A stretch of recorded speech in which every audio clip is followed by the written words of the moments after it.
Hey, thanks for joining me. This is going to be a little bit of a somber kind of video for me. Um, just about an hour ago, I was just in my living room, kind of just fumbling through TV, and I get a text from my brother, John. And I just kind of casually flip my phone over and look at it. He says, "Did you hear that John Cassaday died?" I was like, "What? When?" He's like, "I just read it, just barely." So I jumped online and saw at the time of, when I found it out, news reports had only been going around for half an hour, maybe an hour. I guess his sister announced on his social media that he passed away. And, you know, a big chunk of the day, I was kind of thinking about how James Earl Jones passed away today, too. We obviously all know where we mainly will think of him as James Earl Jones, as Darth Vader, obviously, but the voice of Mufasa and tons of other characters and a long legacy. And he was 93 years old. And so I thought I'd be kind of dwelling on that. And I thought about, is there something I could do for the channel just to kind of talk about James Earl Jones? But then my brother informs me that John Cassaday has passed away. And I'm like, the wider nerd community is going to be talking about James Earl Jones for sure. But some of us who know are going to be, mourning the loss of what, in my opinion, is one of the greatest artists to ever grace the world of the comics industry. As I've gone over this comic series, Planetary, I believe I've discussed how I can make a really, really good case for it being my most favorite comic book series of all time, for writing and art. There's a lot of comics out there I've enjoyed in a lot of ways. I've read a lot of X-Men's and Spider-Man's and all kinds of stuff. But all of those are like legacy stories that started, a decade or more before I was even born. And you kind of jump into those, and it's just like a flowing river. And you just jump in for a while, go for the ride, and then jump out, because you can only go for those corporate characters for so long. But Planetary was a book that was made brand new with new characters and explored new ideas. It was kind of sold as these characters are going to be archaeologists of the unknown in the Wildstorm universe. And I'm like, okay, sure, whatever. I'll go along for the ride. This is like 1999. The great part is that they almost completely and totally ignore the wider Wildstorm universe. You don't ever see the fucking Wildcats show up, or Wetworks, or Gen 13, or any of that nonsense in this book. Warren Ellis, it seems like he was just given the opportunity just to write whatever the hell he wanted, and he's got the perfect artist to go with him. And it's just amazing. I love it. And again, I've already done issues 1 through 4, talked about them at length. And, you can go catch up with those videos if you feel like kind of seeing what I'm talking about with this series. But John Cassaday, this is a guy who I'd kind of vaguely heard of, seen his artwork a little bit. But once he jumped onto Planetary and I started reading this book, issue by issue, it just got better and better and better. And John Cassaday's work grew by leaps and bounds with every issue that he did. And I was just like, how have I never seen this guy before? He's redefining what beautiful, evocative, dynamic, interesting artwork in comics can be. I was so used to the Jim Lees and McFarlanes and Silvestris and Liefelds and Portasios of the world. And I still am, and I still do, but this was just a whole other thing. And I got to be on the ground floor and read this series as it progressed. And so I just say all that just to hear that John Cassaday passed away. He was only 52 years old from what I read. That puts him 5 to 6 years older than me is all. I'm 47, and January 6th, I will be 48 years old. And I'm reaching this point where I'm like, I know I'm not a young man anymore. And I haven't been a young man for a while. But I'm approaching 50. And it's when I was a kid, 50 was you're a grandpa, you're a dinosaur. And I'm like, that's not me, right?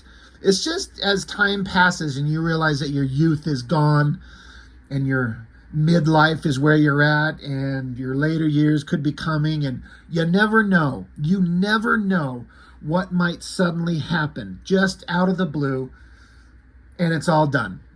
It's all over. You know, there's someone that you know that you saw today, you may not see him tomorrow. I don't know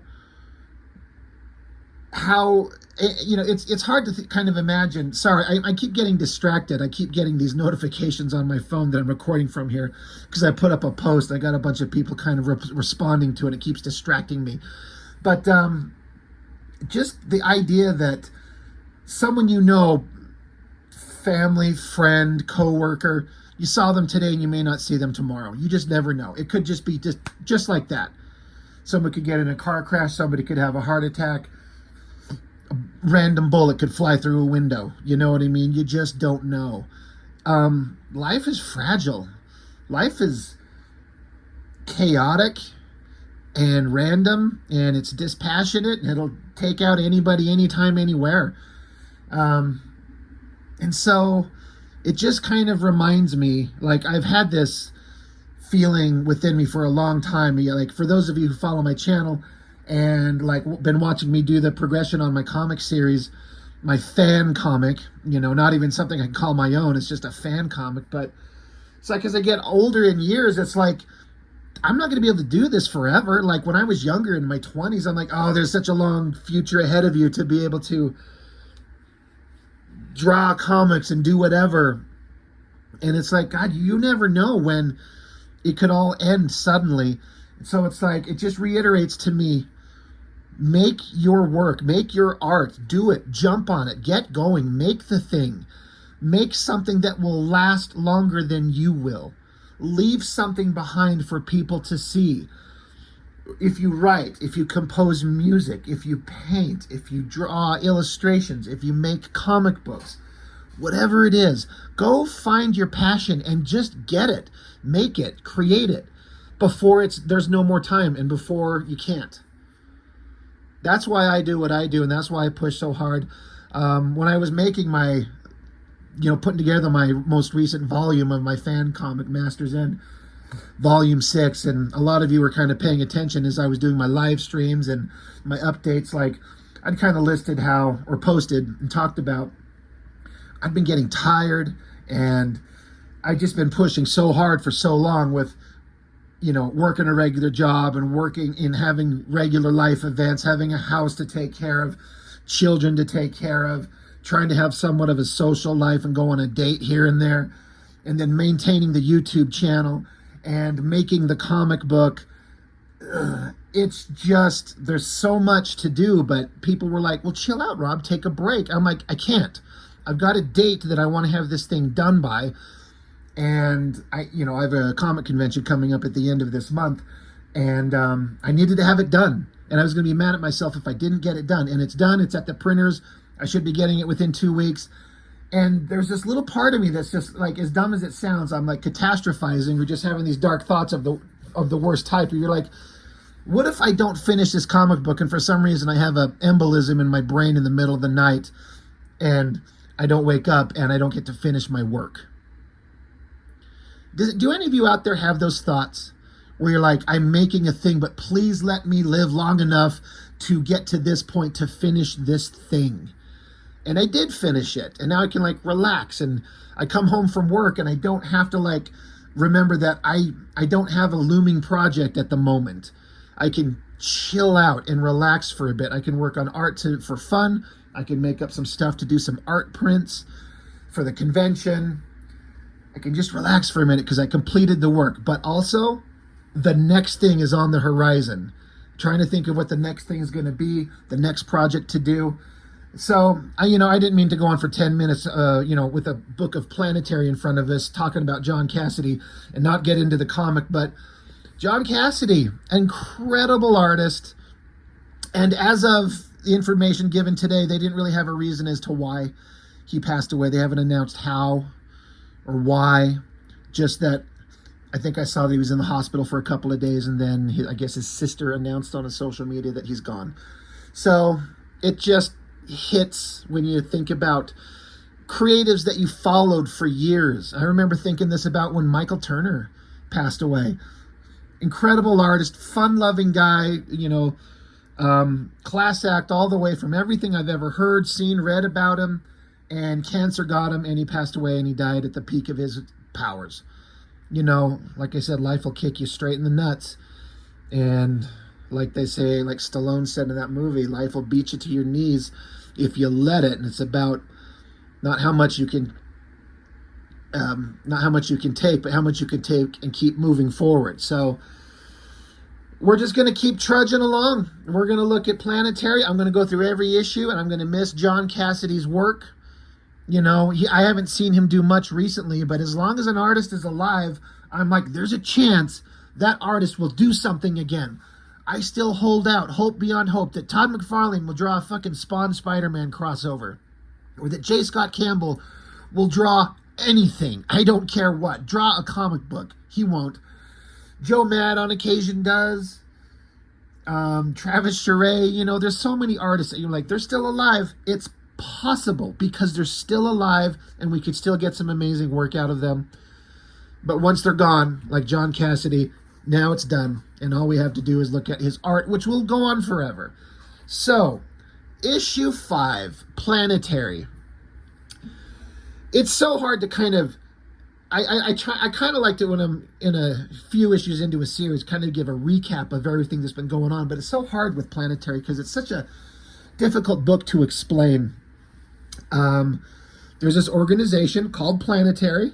There's a woman named Jaquita Wagner. She's like the tough bronze of the team. There's the drummer, like the weird kind of sciencey magic guy of the team, and they recruited a guy named Elijah Snow, an older guy who seems to have all kinds of information about the past century up to this point, but also big gaps in his memory, but he's got some kind of, they all have superpowers of some type. And so together as a trio, they're walking about the planet looking into these weird discoveries, these hidden things in the world that people don't know about. And this character on the cover is a character we met in issue 1. His name is Axel Brass. He is like supposed to be an homage to Doc Savage, which is a character, one of those pulp characters from novels, and I would assume comics and some movies and TV shows from way back in the day. I don't know much about Doc Savage at all, but knowing that this is supposed to be like an alternate version of him, this Axel Brass, I found this character so interesting, it made me want to go find out more about Doc Savage. So by like similarities, it kind of informs me more of what this Axel Brass character could be like and find out who this Doc Savage character is like. I still have not done that in my life, but it's just one of those things that gets me thinking about these characters. I also think I read that this Axel Brass character was looked at to be so similar to Doc Savage that there was kind of like a sort of a cease and desist put upon Wildstorm to not have this character in the book anymore because it was so similar. And I think this might be the last time we see the character in the books. I could be wrong, but he is not in it at length for very long, and I think it's because there was some problem with the rights to Doc Savage or something like that. But anyway, this character, Axel Brass, we discovered him in issue 1, and he was in this mountainous cavern that these guys kind of sought out. This is Elijah Snow, the leader of the Planetary team, and they go searching, and they just happen to run into this guy. He's sitting there. His legs have been like paralyzed and shattered and atrophied, and he'd been sitting there with guns in his hands, back up against a wall, ready to defend this giant glowing magical thing behind him. And he says, I hope you're friendly, because if you're not, we're going to have problems. But if you're friendly and you're here to help, sit down, I have a story to tell you. And he proceeds to tell the Planetary team about how he was the leader of a team of adventurers back in the 30s and 40s, and how they crisscrossed the planet, righting wrongs, stopping evil, trying to make the world a better place. And it all came to an end with all of them when they found this basically this portal to the multiverse. And through the multiverse came an analog team of the Justice League of America charging through the portal to fight Axel Brass and his team of friends. And they all ended up dead except for Axel Brass, but he was paralyzed from the waist down. And so he kept himself alive through sheer willpower for 50 years until he was finally discovered. I'm like, what an interesting concept. And so we've seen him partially once before in the comic, and now this is the first time we get to see him and interact with him since he was found in issue 1. So Elijah Snow comes up to him, they greet each other, and Axel Brass recognizes it's Elijah Snow before he even sees him. And Snow's like, how'd you know it was me? I happen to know I don't have a scent.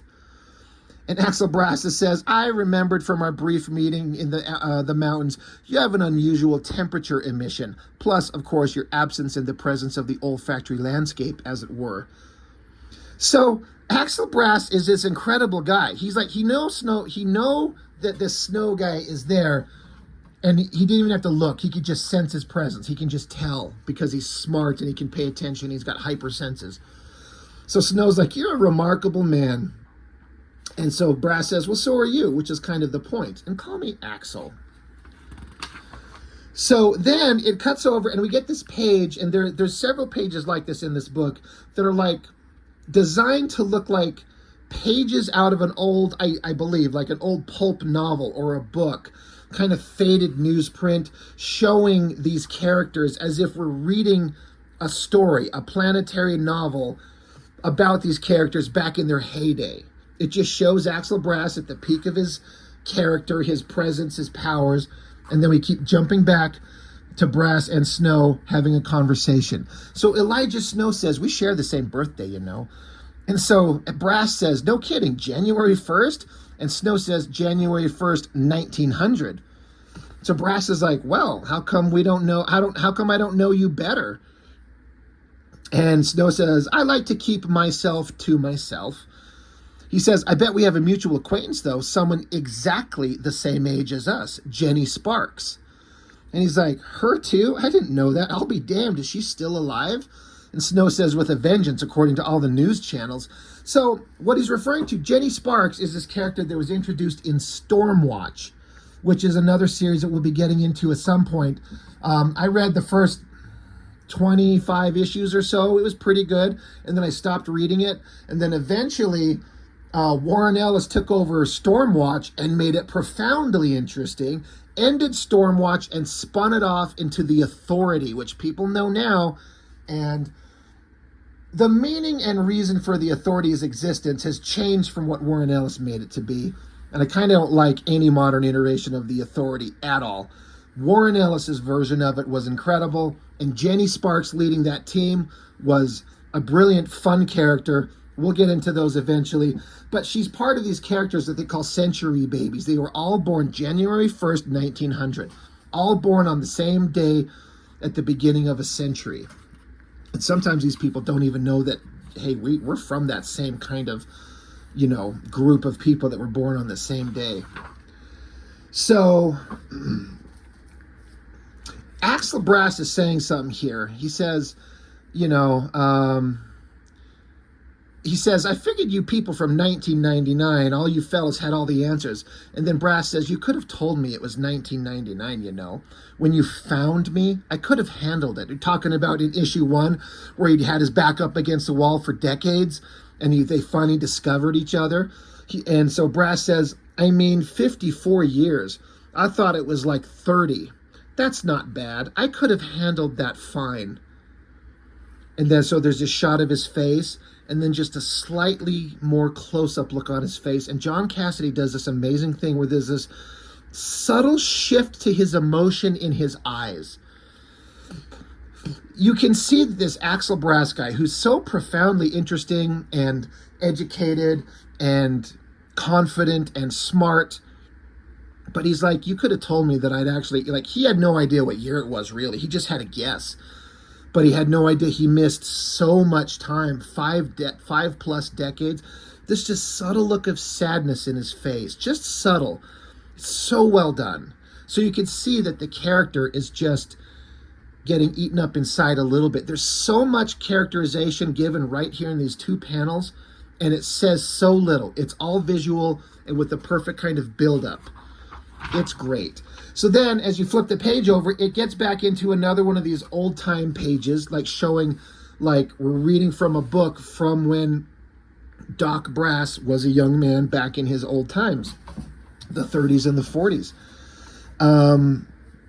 So it kind of talks where Brass is kind of writing to himself, thinking to himself about where he come from, who he is, how he was created, how he was raised. It's interesting stuff. Back with them in modern times. So Brass is sitting here talking to Snow. He's like, what a weird date, 1999. It's like living in a piece of science fiction. Like someone gave my life to H.G. Wells to write. And Snow says, I know what you mean. I met Wells once. He wanted to sleep with my girlfriend. So then they show that Jenny Sparks right there, who is currently off running the Authority team. And so Brass says, haven't thought of her in, well, I remember first meeting her. She spent the 30s in New York. You know, that strange little English girl in the dark, all in white. And Elijah Snow says, I only met her once with John Cumberland. And Axel Brass says, John Cumberland, my God, there was a brave man. Most people thought him a myth or a trick of the light. I wonder what happened to him. So Elijah Snow says, and this is this John Cumberland character that we were talking about. He says, he died as unknown as he had lived, as I understand it, vaporized, trying to bring down a United Nations space platform. Oh, and it turned out he was also from a parallel Earth. Don't know if my colleagues even knew that. So this is a story that was introduced and wrapped up in the end of Stormwatch. This John Cumberland is basically Superman. And they're all talking about they knew him in the 30s and the 40s. And they're like, he was such a brave, wonderful guy, just like Superman. But this character, he disappeared for long stretches of time, come back, and he didn't recognize the modern world. And him with several other characters, the doctor and the engineer characters, all from the Authority, they tried to form this perfect society for humans to live in that didn't require money, and you could have food and energy, and there was no disease, but the governments of the world wouldn't allow that, so they basically ruined everything.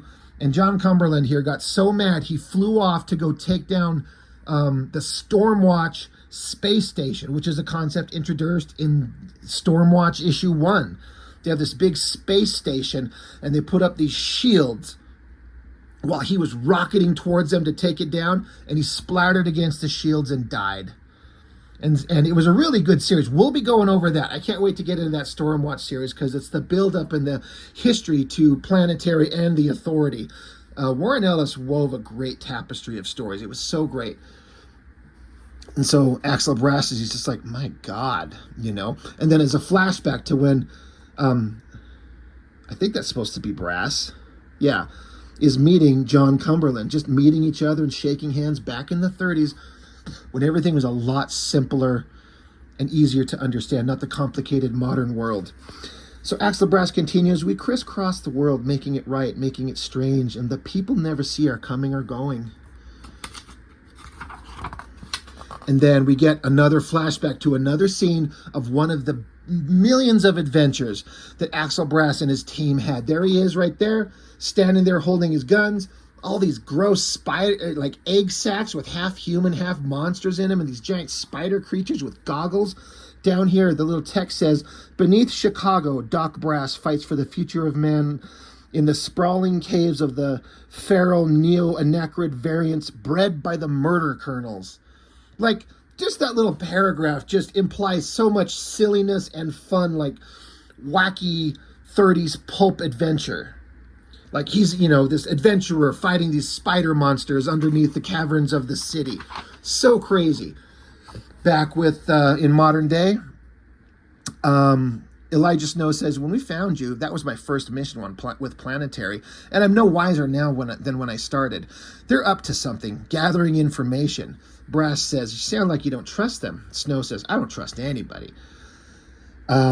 Snow says, our birth date is important to them, and we recently investigated something found on Hark Corporation land. I don't even know why there's a Hark Corporation. So that's referring to what happened in the last issue. Go look at my video in issue 4, where they found this artifact dug in the ground that led, it's a teleportation device that led to this massive vessel buried underground that was implied to be the thing that crashed into the planet that killed the dinosaurs.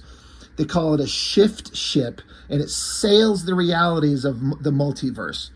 And it had been trapped on Earth, and it's like sentient, and it just wanted to be freed. A really interesting story where the characters find this great archaeological artifact, and it's not this doomsday weapon, it's just a machine that can think and can feel and is trapped and wanted to be set free, which they did. But there's also mention of the Hark Corporation, which is a thing that's come up before.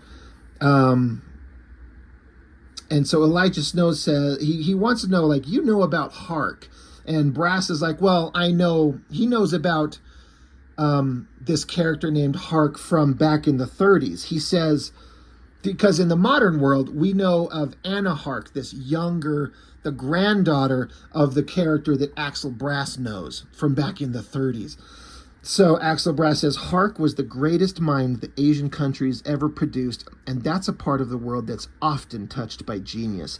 He began as a nemesis of the Western world. And then again, we get a flashback to like an old book.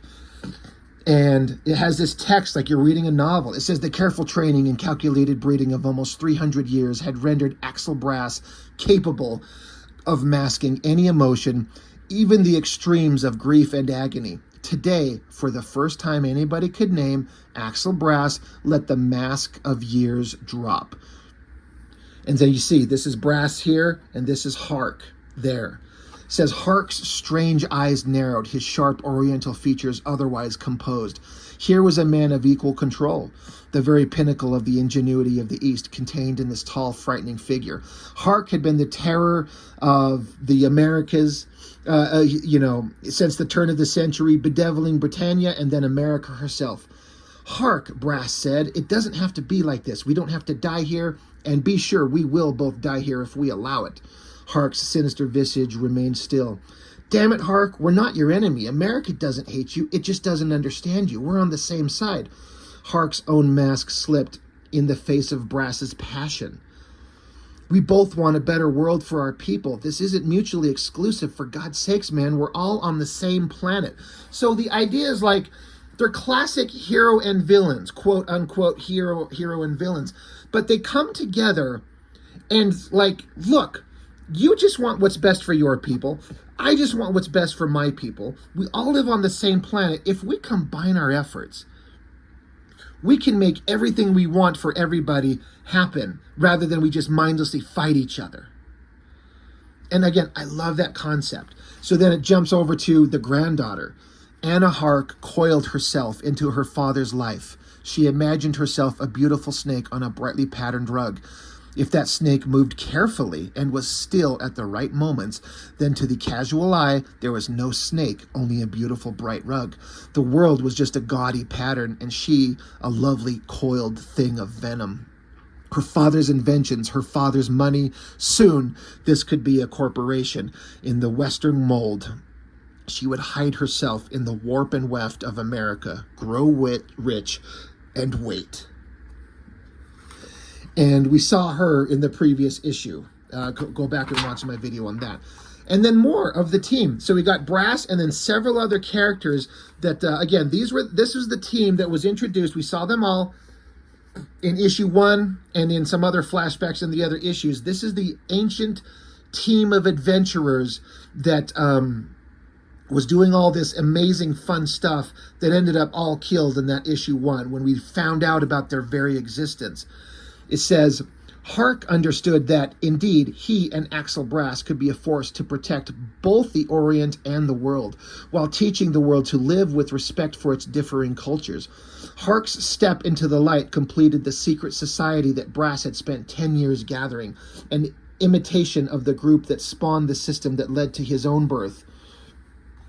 There was Jimmy, the secret operator for the United States government, who knew of the wars the world never knew. The English lord raised and made greater than human by the rude beasts of the deep African jungles. So basically Tarzan. The aviator who fought unknown, excuse me, the aviator who fought unknown things and black technologies simply to learn of them. Edison, the great adventurer of electric America, and the dark millionaire, the man in black whose guns shouted out against crime in all its forms. This character over here, who I believe is supposed to be, at least in part, the Shadow. Like, you know, not actually the Shadow, but like, this is who, it says we can't use the Shadow, we're going to make a version of him. It says, between them, they could save the world from itself. And then it cuts over here to one of the few times it has anything that even remotely addresses the wider Wildstorm universe of boring superhero bullshit. It's this team of adventurers, it says, cleaning out an enclave of Daemonite soldiers in Paris, 1939. So they're fighting the Daemonite lizard creatures. So they're kind of acknowledging the Daemonites as they were these lizard creatures hiding on Earth from the Wildcats comic. And then another flash of these characters back in the day, these defeated these people, looking at, you know, standing around after the end of their battle, some bright light in the distance. It says Brass and the others walked where the charnel ship had passed. Ahead, the air still crackled and glowed red, where the ship had sailed out from this reality into the blood-colored tides beyond time and space. Jimmy stared at the blasted faces underfoot, seared into the compressed and burned remains of their town, and balled his fists. He had only recently saved the West Coast from invasion in his role as special operator to the Secret Service. And now this. Brass voiced what they were all thinking. We cannot allow the world to be this way. Love this artwork. Look at this. The composition of it. Looks like he drew it with, it's done with ink, you know, penciled, then inked, but then like pencil smudge, charcoal, black colored pencil, I don't know, to get these gray tones. I love it. It's so great. John Cassaday was amazing. Back to the modern day, Axel Brass continues. He says, we just couldn't allow things to continue like that. That was our blessed arrogance. And now look, 1999, and everyone's still here. The world didn't end for the lack of Axel Brass and his friends. So he was sitting there saying that back in the day, we thought the world would end if we didn't save it. And he's like, we all ended up dead way before our time, and the world, you know, spun on, kept going, and we didn't need to be here. So Snow says, well, go watch TV. The center of Moscow was annihilated 3 months ago by Supermen, same ones that destroyed the north bank of the Thames River in London a day later. They blasted chunks of Los Angeles to dust before they were stopped. That is what was going on in The Authority. It's such a great series. I haven't read it in a long time. I've got the entire run sitting right behind me. I can't wait to get into it. Snow says, that's just the tip of the iceberg. This isn't the best of all possible worlds. But Brass says he just kind of, you know, comes back and kind of puts some clarification and clarity on the subject. He says, but they were stopped. He's like, these people were destroying shit, but they were stopped. So, you know, it's not a perfect world, but the world goes on, and you know, people are doing good work. So then it has another page. It's talking about, this is 1944. The team had kind of broken up for a little bit. It was the end of 1944. Axel Brass looked down at the world and smiled. It was the end of his life's work. Everything was going to be fine, better than fine for everyone. It was the end of a great many things. And then it cuts over to the scene where Axel Brass, right here, I'll bring it up close, in that room after the battle with all those, basically an analog team of the Justice League that slaughtered his team. He is the last one alive, and there he is with his broken legs, and then it just cuts to a scene of him in the same pose or the same angle, just showing that that's where he ended up, and this is where he is now. Brass says, you want to know the secret of the world? It's this. Save it, and it'll repay you every second of every day. Snow says, that doesn't help me much. Brass says, well, of course it doesn't. You've spent your life hiding from the world, and now you've been injected into it. You're complaining that it's not doing what you wanted. You want to know everything at once 5 seconds after taking your first look at it. Think, man, you're asking advice on your colleague's possible private agenda in regard to the world's secret history from a man who's been in a mountain for 50 years. And they both kind of smiled at kind of the irony of it. Like, Snow wants to know everything immediately. He doesn't like secrets. He doesn't like the unknown. He wants to know everything. And he's not going about it in a very good way. So Brass suddenly says, you wouldn't happen to have such a thing as a cigarette on your person, would you? And Snow says, actually, I would. I normally only have one every couple of years, but I've been feeling the need lately. So they light up a smoke, and Brass says, turns out these things are bad for you, you know? And he laughs, because remember back in the early days, 30s, 40s, I think smoking was seen as like a thing to do that made you healthy. So stupid. But they light up a smoke, and they calmly sit there for a minute. And Brass helps break down Elijah Snow's questions. He says, break it down, Mr. Snow. Establish what your questions are before you go looking for answers. What is their secret agenda in regard to? Precisely who pursues that agenda? What benefit do they derive from its pursuance? Snow says, the fourth man. And Brass is like, what? Planetary's financial backer. They call him the fourth man because they profess to not know who he is. He or she, Brass says. I mean, it is 1999. Why not a she? And Snow's like, she. I wonder. And so Brass, he's got a smoke. He's lying in the grass. He's under the sun, happy to be alive, but thinking about on past glories of his youth. He says, you should have been with us in the 30s, Mr. Snow. I can't begin to tell you what you missed. Glories. He's just thinking about the great adventures that they all had. And we get this great shot of his team just raising their hands in joy at the adventures and all the good that they were trying to do. And back here with Snow, he's kind of bent over and he just says, I was busy. And then it ends, the comic ends on with this great shot of them just looking at the sun setting across with the trees. I should point out the colorist, I believe it's Laura Martin, or Laura Dupuy, which I think is the same, same person. God, what a great colorist. These look so good. So there it is. That's issue 5 of Planetary. The next one gets into the Four, which are an evil version of the Fantastic Four. I love that shit so much.